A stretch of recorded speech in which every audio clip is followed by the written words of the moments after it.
नमस्कार फ्रेंड्स, रोज वॉइस में आपका स्वागत है। आज का कहानी का शीर्षक है मूर्ख पंडित की कहानी। एक बार की बात है, चंदनपुर गांव में एक गरीब ब्राह्मण बूढ़ी रहती थी। उसके 4 पुत्र थे, कृष्णा, मोहन, गौतम और आनंद। एक दिन बूढ़ी माँ अपने चारों पुत्रों को अपने पास बुलाती है। बुढ़िया, मेरे चारों पुत्र, अब मैं बहुत बूढ़ी हो गई हूँ। तुम चारों बड़े हो गए हो। मेरे पास तुम्हें देने के लिए कुछ भी नहीं है। तुम तो जानते ही हो, बहुत कम आयु में तुम्हारे पिताजी तुम्हें छोड़कर चले गए थे। मैंने बहुत मेहनत करके तुम चारों को बड़ा किया है। अब जब तुम खुद अपना अच्छा बुरा सोचने के योग्य हो गए हो, तो मरने से पहले तुम्हारे पिताजी ने तुम्हारे लिए जो आदेश मुझे दिया था, उसे आज मैं तुम्हें बताना चाहती हूँ। मेरे पुत्रों, चारों भाई ये सुनकर खुश हो जाते हैं। कृष्णा, ये आप क्या बोल रही हो माँ? आखिर कैसा आदेश दिया था पिताजी ने तुम्हें? बताओ हमें। मोहन, हाँ माँ, बताओ तुम किस आदेश की बात कर रही हो? ऐसा कौन सा आदेश है जिसे पिताजी ने हमें देकर गए?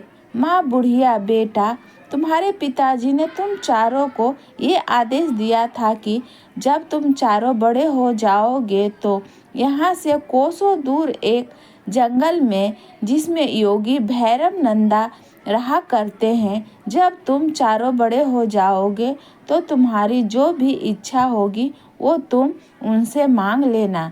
भैरव नंदा बड़े बड़े ज्ञानी महात्मा हैं। वो तुम्हें तुम्हारी इच्छा पूर्ति का मार्ग अवश्य बताएंगे। कृष्णा, क्या सच में माँ? अगर ऐसा है तो हम अवश्य ही योगी भैरव नंदा के पास जाएंगे और जो भी मार्ग वो हमें हमारी इच्छा पूर्ति के लिए बताएंगे, उसे हम चारों भाई अवश्य अपनाएंगे। माँ मोहन, हाँ माँ, हम अवश्य भैरव नंदा योगी के आश्रम जाएंगे। बुढ़िया, ठीक है मेरे बच्चों, लेकिन तुम तीनों ये अवश्य ध्यान रखना कि तुम्हें अपनी इच्छा पूर्ति के लिए अपने मन में लालच को उत्पन्न नहीं होने देना है। अगर ऐसा हुआ तो तुम्हारा मार्ग तुम्हारे लिए अभिश्राप बन जाएगा और जल्दी ही मेरे पास लौट आना। मुझे तुम्हारा इंतजार रहेगा। चारों भाई, ठीक है माँ, हम आपकी ये शिक्षा अवश्य ही याद रखेंगे। हम अपने मन में लालच को उत्पन्न नहीं होने देंगे।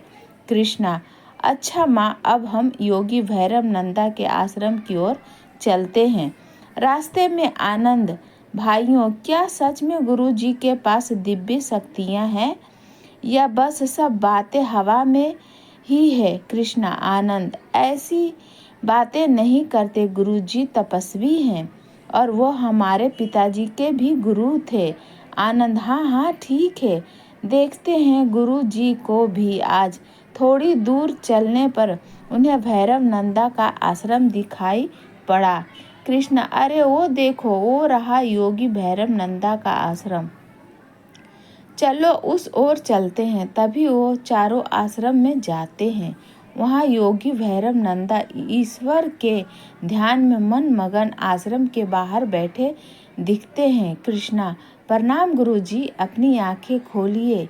हम बहुत दूर से आपसे भेंट करने आए हैं। हमें हमारी माता ने आपके पास भेजा है। आंखें खोलिए गुरुजी। भैरव नंदा, क्या बात है बालकों? आखिर कौन हो तुम और कौन है तुम्हारी माता जिसने तुम्हें हमारे पास भेजा है? कृष्णा, हम ब्राह्मण विश्वनाथ के पुत्र हैं। गुरुजी, हमें हमारी माता ने आपके पास अपनी इच्छा की पूर्ति के लिए भेजा है। हमारे पिता ने इस संसार को त्याग करने से पहले हमारे लिए एक आदेश दिया था कि जब हम चारों बड़े हो जाएंगे तो अपनी इच्छा पूर्ति के लिए आपके पास चले आएं। भैरव नंदा, अच्छा तो तुम विश्वनाथ के पुत्र हो। अब मैं सब समझ गया। हाँ, तुम्हारा पिता मेरा बहुत ही प्रिय शिष्य था।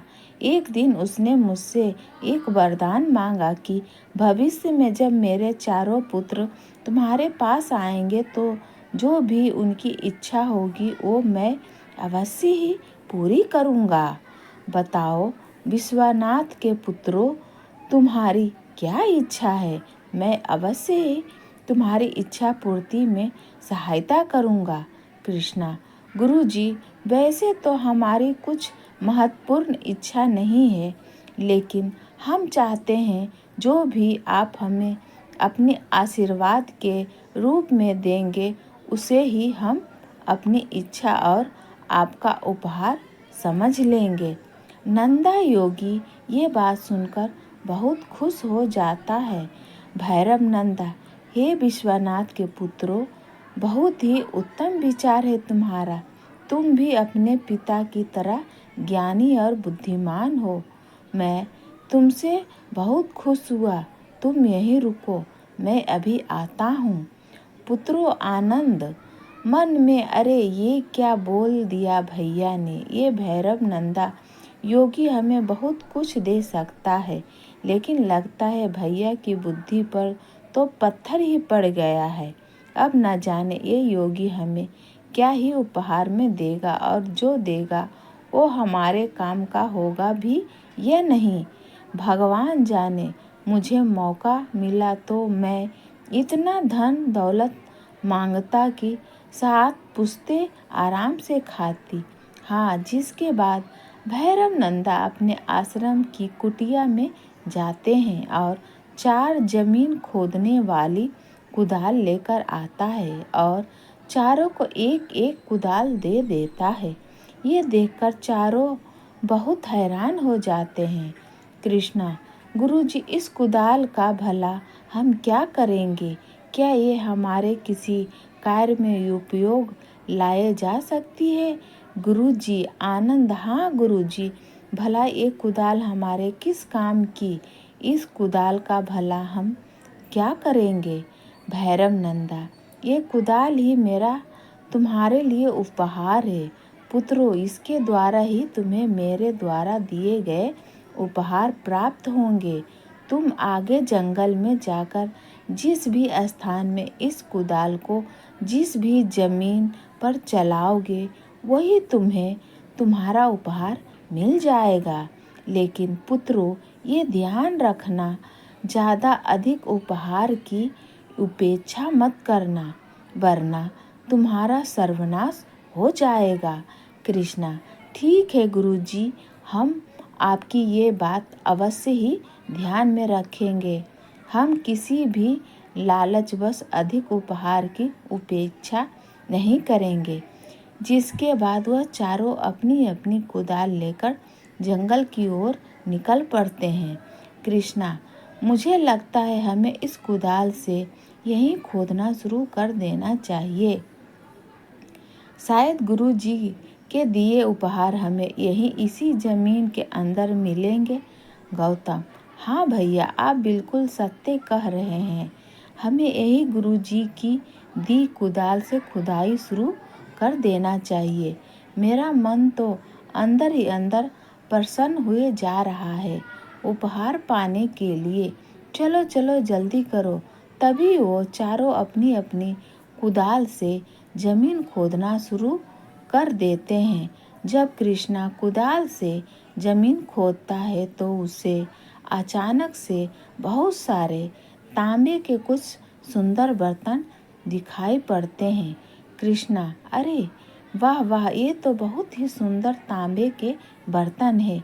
इन्हें तो मैं माँ को जाकर दूंगा। बेचारी मिट्टी के बर्तन में खाना बनाती है जो कि अब पूरी तरह से टूट चुके हैं। मुझे मेरा उपहार मिल गया है। भाइयों देखो, मोहन, हाँ कृष्णा भैया, ये तांबे के बर्तन तो कितने सुंदर और चमकदार हैं। वाह वाह वाह, बहुत सुंदर, वाकई तुम्हारा उपहार तो बहुत सुंदर है। आनंद, अरे भला ये भी कोई उपहार हुआ? मामूली से तांबे के बर्तन है। तभी गौतम अपनी कुदाल से जमीन खोद ही रहा होता है कि उसे चमकता हुआ एक सोने का हार दिखता है। तो गौतम, अरे ये देखिए भैया, देखिए देखिए, मुझे भी अपना उपहार मिल गया। देखिए कितना सुंदर सोने का हार है। मैं इसे माँ को दूंगा। माँ कितनी खुश हो जाएगी ना इस सुंदर हार को देखकर। कृष्णा, अरे हाँ, ये तो सच में बहुत सुंदर हार है। सच में माँ इसे देखकर बहुत खुश होगी। फिर मोहन अपने कुदाल से जमीन खोदने लगता है। तभी उसे एक पोटली दिखती है। मोहन, अरे ये कैसी पोटली है? अरे भाइयों, देखो देखो, मुझे अपना उपहार मिल गया है। ये देखिए, इस पोटली में कितने सारे सोने चांदी के सिक्के हैं। वाह, इन सिक्कों की मदद से मैं माँ के लिए एक सुंदर सी पक्की ईंट वाली झोपड़ी बनवाऊंगा। हाँ, जिसमें बरसात में पानी भी नहीं टपकेगा। हाँ, मुझे मेरा उपहार मिल गया। भगवान तेरा शुक्र है। कृष्ण, अरे वाह मोहन, सच में ये तो बहुत सारे सोने चांदी के सिक्के हैं। इसमें तो तुम चाहते हो वो अवश्य ही हो जाएगा। हाँ, आनंद मन में, अरे इन तीनों को तो इतना कुछ मिल गया। न जाने उस योगी भैरव नंदा ने उपहार में मेरे लिए क्या सोचा होगा। काफ़ी देर से कुदाल से ये ज़मीन खोद रहा हूँ, अभी तक तो कुछ भी हाथ नहीं लगा है। तभी कुदाल चलाते हुए ज़मीन के अंदर से बहुत तेज रोशनी आती दिखती है। वो देखता है कि बहुत सारे हीरे चमक रहे हैं। ये देखकर वो हैरान रह जाता है। आनंद, अरे भाइयों, ये देखो, मुझे भी मेरा उपहार मिल गया है। देखो देखो, ये हीरे कितने चमकदार हैं। कृष्णा, अरे वाह आनंद, सच में तुम्हारा उपहार तो हम तीनों में से सबसे उत्तम है और अनमोल है। माँ ये सब उपहार देखकर बहुत खुश हो जाएगी। हाँ, अच्छा, चलो अब हमें घर चलना चाहिए। आनंद, अरे नहीं नहीं भैया, मुझे अपनी इस कुदाल से ज़मीन खोदनी चाहिए। क्या पता इन हीरों से भी अधिक अनमोल वस्तु मुझे मिल जाए। नहीं नहीं, इन हीरों से मेरा क्या होगा, ये तो बहुत ही कम है। आप लोग जाइए, मैं और अधिक अनमोल वस्तु लेकर घर आ जाऊंगा।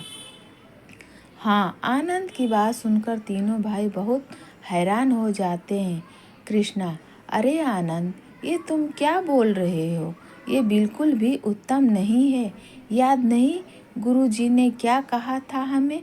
जो भी उपहार मिला है उसमें ही संतुष्ट होना चाहिए। अधिक की चाह नहीं करनी चाहिए। अगर हम में से कोई भी ऐसा करेगा तो परिणाम अच्छा नहीं होगा। मोहन, हाँ आनंद भैया सत्य ही बोल रहे हैं। चलो अब हमें घर की ओर लौट जाना चाहिए।